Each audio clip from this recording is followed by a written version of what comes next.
I'd like to show you something today that's going to be directly correlated to your ability to generate club head speed. I'm going to go ahead and disappoint you and tell you that I'm not going to do a hula hoop on video. That's going to be a premium video that I do later. But I'm going to use this hula hoop and a mirror that I have sitting behind the camera. I'm going to use these tools to show you how to teach yourself to get your right shoulder to move properly in the golf swing. I want to give you an example first of force and also direction. Imagine that I had a car sitting in a parking lot and I needed to push that car across the parking lot. If I had two of the strongest people in the world and I had one pushing from the driver's door and I had one pushing from the passenger's door, those forces would be in opposition and I would get no work done because they're pushing in the wrong direction.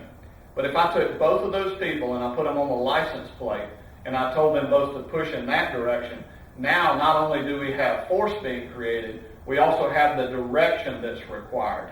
It's the direction of the right shoulder that many people miss when they talk about turning the body. You've heard plenty of people talking about how the body turn is the engine for this golf swing and how it generates power. But seldom do you ever hear of anybody talking about the direction in which that power has to be applied. That's the very thing that I'm going to show you with this hula hoop. First of all, I've got a ball sitting on the ground. I've got my mirror behind the camera here. When I hold this hula hoop, I'm going to try to point my hand at the golf ball. But then I'm also going to try to get the hula hoop lined up with my right elbow.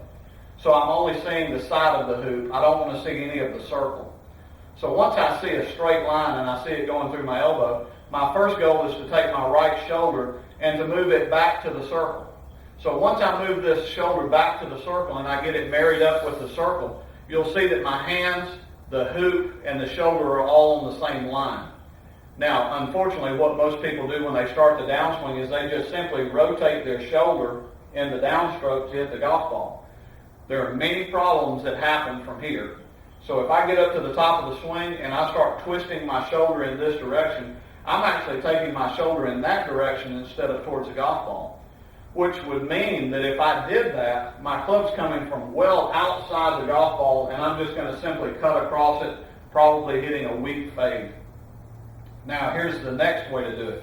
If I was to leave this hula hoop down here, same direction, I've got my straight line arranged, and then I turn my shoulder back to the line, I'm going to try to get my hands up here and see that circle again where I'm only seeing the side. Now, if I could move my hands to the bottom of the circle with just a little bit of hip movement towards the target, there's a little bit of a slide where I'm moving weight to my left foot. That enables my right shoulder to go down. And this is a big point, that the right shoulder is supposed to be moving down towards the golf ball, and it requires some movement in the lower body. The body does not tilt simply by moving the head backwards. The body tilts by moving the hips forward. So this is how the body tilts as it's coming into impact. Here are the benefits. If I'm able to move my right shoulder back to this circle, and then secondly, move my right shoulder down this circle closer to the golf ball. The closer my right shoulder gets to the golf ball, the more bend I'm going to have in my right arm.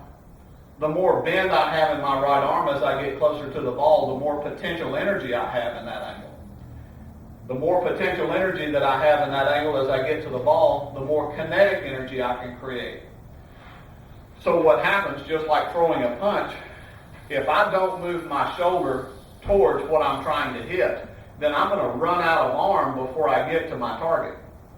However, if I take my right shoulder and I carry my bent arm closer to what I'm going to hit, and then I extend my arm, then I'm going to apply that power that I'm looking for. So get you a hula hoop, get you a mirror, and see if you can get to the point where your right shoulder, when it moves back, it marries up with the circle. Your hands are touching the circle, and you just simply move your hands down to the bottom of the circle, trying to move it all the way to the bottom of the circle without seeing the circle in the mirror. Just continue to see a straight line, as best a straight line as you can create. And then that'll teach you the very first move that we use in the start down of the golf swing. Thank you for watching.